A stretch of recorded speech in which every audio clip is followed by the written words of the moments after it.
اخلاقیات جماعت 10 باب نمبر 3 سبق نمبر 3 سوالات کے مختصر جواب ہم نے کرنے ہیں۔ 5 سوال ہیں جن کے جواب ہم نے کرنے ہیں۔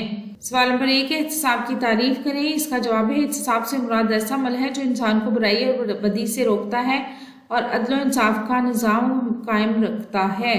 سوال نمبر 2 ہے انسان کا ضمیر کیا ہے؟ جس کا جواب یہ ہے کہ ضمیر احتساب کی کنجی ہے اور ضمیر انسان کے اندر موجود ایک ایسا آلہ ہے جو اسے کسی کام یا عمل کے اچھے اور برے ہونے میں فرق بتاتا ہے، نیز برے کام پر سرزنش کرتا ہے۔ سوال نمبر 3 ہے مذہب احتساب کے لیے کیسے راہنمائی کرتا ہے؟ اس کا جواب ہے کہ دنیا کے تمام احتسابی قوانین میں مذہب کار فرما نظر آتا ہے، کیونکہ مذہب کا اخلاقی نظام احتساب کرنے کے عمل کو آسان بناتا ہے۔ سوال نمبر 4 ہے تعمیری اور تخریبی عناصر کا آپس میں کیا تعلق ہے؟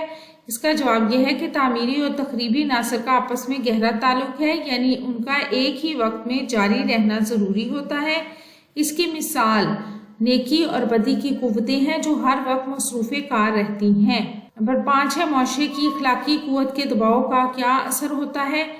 اس کا جواب یہ ہے کہ معاشرے کی اخلاقی قوتوں کا دباؤ احتساب کا کام کرتا ہے اور بہت سے غلط کام اس لیے نہیں ہوتے کیونکہ ان پر معاشرتی دباؤ بہت ہوتا ہے۔